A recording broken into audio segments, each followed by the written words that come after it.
What if I told you that your memory is not a recording device the way you think about it? What if I told you that it is more of a highlights reel and someone else is editing it? Because the impulses that go through your mind every second is unimaginable. Welcome to the bias series. Today we're going to be talking about selective memory bias.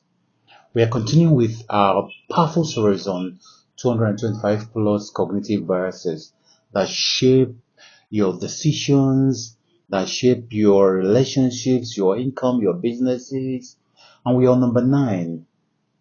And this one, you know, you need to understand how your memory plays tricks on you. So this one will help you to see how you rewrite your memory. Yes, this bias rewrites your past without your permission, and it's so important you learn about it. So let's move to selective memory bias. Selective memory bias. So, what is selective memory bias? Selective memory bias is the brain's tendency, your brain's tendency, my brain's tendency to remember certain events while conveniently forgetting others. Usually, usually in a way that protects your ego, protects my ego, confirms your beliefs, or keeps you emotionally comfortable. So your brain doesn't just store memories, it curates them, it picks the ones to store.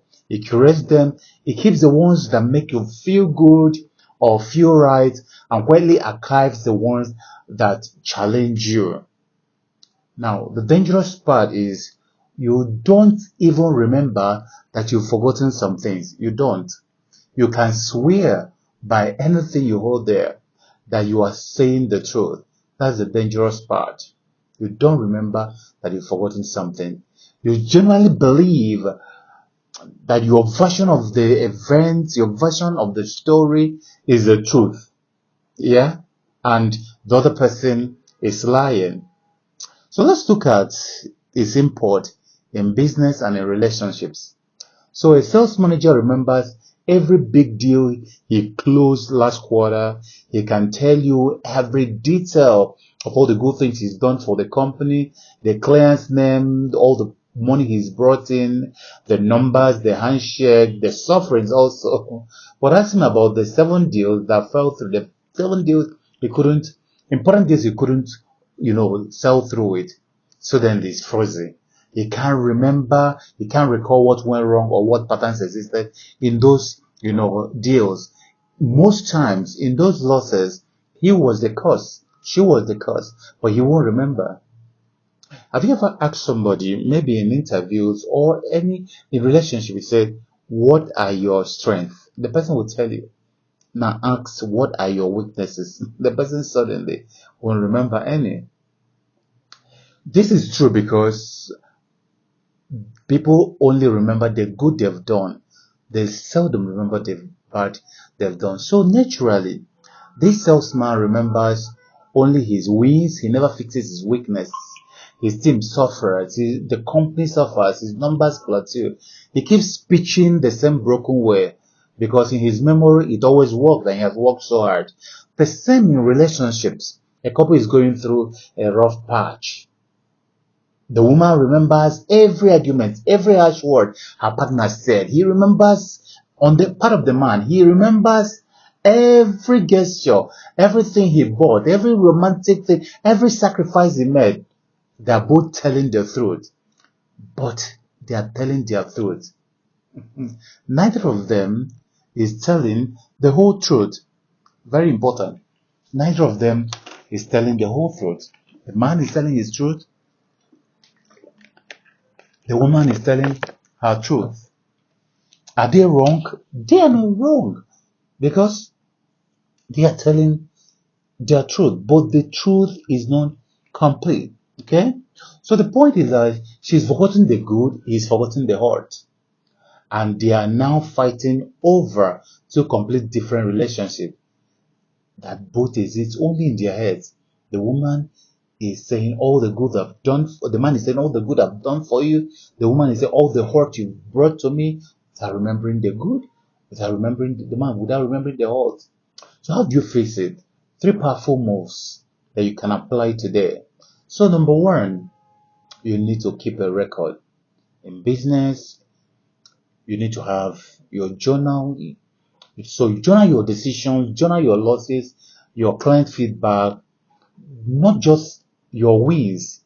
A simple weekly note on your phone. Yes, what did I avoid looking at?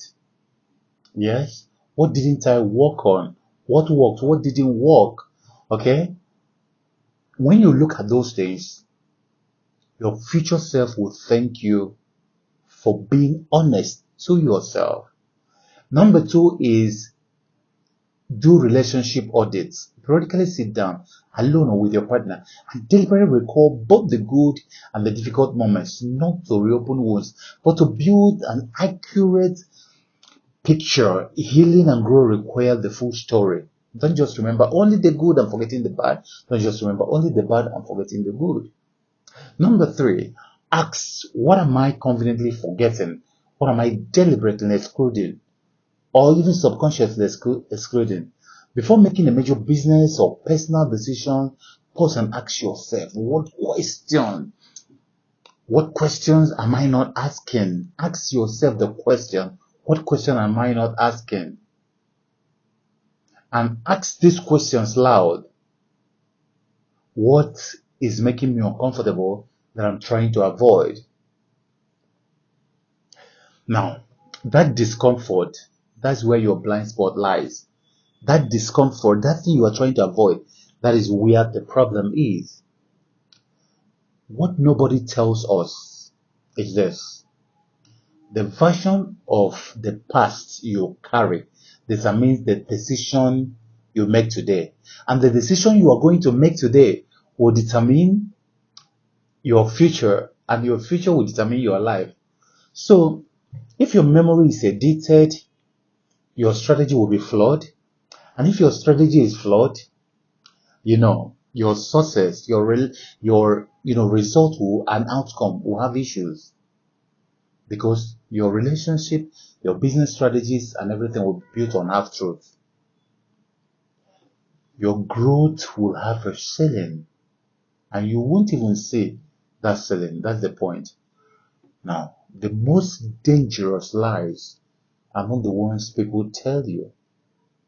In my book, Discover Yourself, I said, they are the ones you tell yourself, that the ones your own memory tells you, because nobody can snap you out of it. Today, I encourage you, reclaim your full story. That's where your real power lies, and your real income is hiding in your full story. Okay, so this is number, I think, 9 of our 225 verses. And these are 225 chances to think better and more, live freer. Now, there's somebody who thinks you'll hear this. Share this with someone whose memory might be holding back, but he or she doesn't know.